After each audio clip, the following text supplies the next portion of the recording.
want to stop living in your head, you have to start living in your heart. And by heart, I mean your spirit. You have to live by the spirit and not by the flesh. You have to live by the spirit and not by the ego. You have to live by the spirit and not human logic. That doesn't mean you have to be completely removed from these aspects of yourself, but they shouldn't be guiding your life. Living in the spirit means living in the present.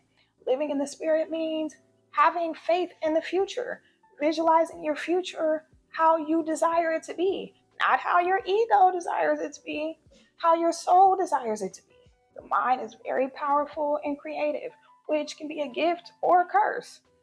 God tells us we are created in his image and likeness, which means we're creators too, which means, in a sense, we're demigods. We have the free will to choose and create, but it's up to us which side we choose. Do we choose light or dark? Overthinking comes from the spirit of fear, which doesn't come from God, it comes from the enemy. So when we're overthinking, we don't realize it, but we're allowing the devil to control us like puppets, because when you're overthinking, you're in a state of fear. Anytime you overthinking, you are not in a state of joy. Let's be real. When I was a teenager, even when I was a little kid, I would say probably around the age of 11 or 12, I would have intense panic attacks. But back then, I didn't know nothing about anxiety, panic attacks. So I just thought I was losing my mind. I just thought I was crazy. I would constantly ask myself, what is wrong with you? Like, why do you go into these dark spirals where you have one thought and then you just let it spiral out of control and you just come up with all these crazy scenarios that haven't even happened and you don't even have proof that they're going to happen? I was constantly in a fight or flight state all throughout my childhood, even up until probably like a couple of years ago. I constantly lived in a fight or flight state.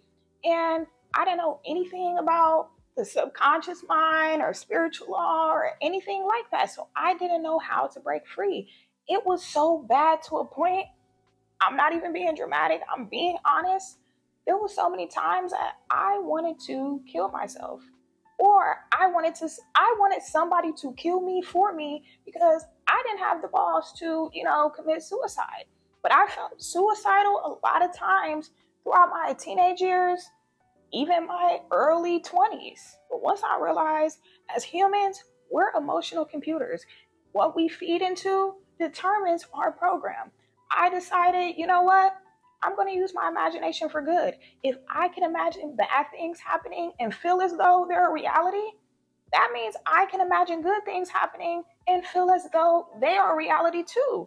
It's all about how I use my mind power. Having a balance between being present, but also visualizing how you want your future to be.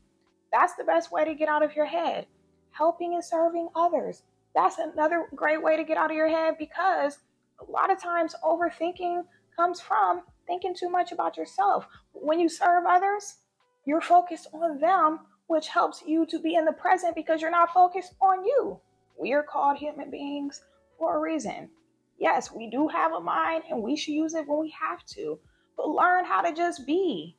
Life is not about thinking all the time. Life is about being and living, actually being and having experiences and being present when you talk to people, looking people in the eye. Stop thinking about, oh, what is this person thinking about me? Oh, I'm so self-conscious. I have social anxiety.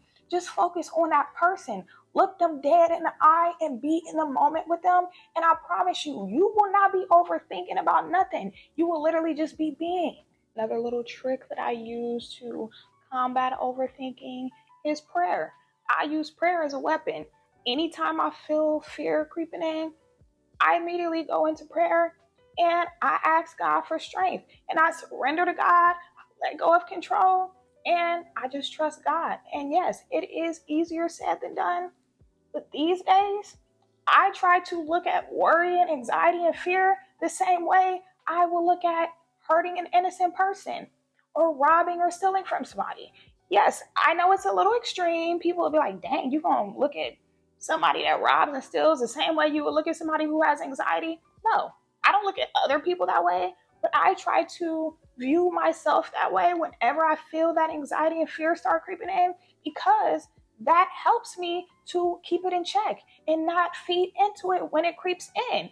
It's always going to creep in. You're human. You're always going to have fears, but you can't feed into those fears. You can't let them paralyze you. You have to literally feel the fear and do it anyway. You have to let those fearful thoughts creep in, but as soon as they creep in, you have to rebuke them and you have to immediately combat it with a positive affirmation. You have to rebuke it whenever it creeps in.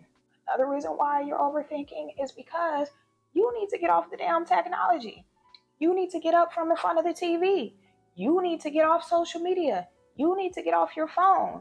A lot of times people live vicariously through strangers and constantly are watching other people's lives, comparing themselves to other people. You do not know these people.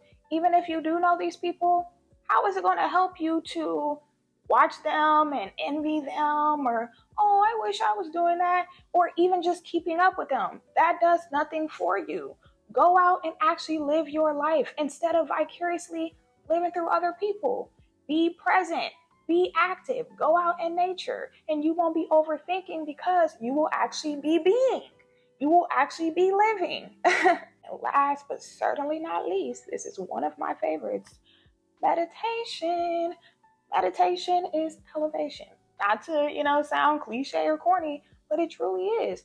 Meditation helps you to be centered and it helps you to be present, which keeps you from overthinking. And there's so many benefits, scientifically backed up benefits of meditation. Meditation reduces stress and anxiety, reduces high blood pressure, improves sleep quality, increases your patience, lowers your heart rate, and it improves your memory.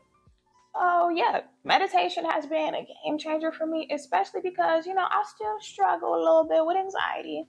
It's nowhere near as bad as it used to be, but I can honestly say meditation has definitely contributed to me not being as anxious these days, also being close to the Lord, praying and having that connection with the Most High. That has definitely made me less anxious because anytime I feel anxious, I'm just like, God, I'm gonna give it to you. Like, I don't have no reason to be anxious. If I can kneel before God, I can stand before anybody. Ain't no reason to be fearful or anxious. Like, I'm good. I'm well taken care of. Yeah, so I hope this video was helpful. If it was, make sure you like it, make sure you're subscribed, and adios. See y'all soon. Bye.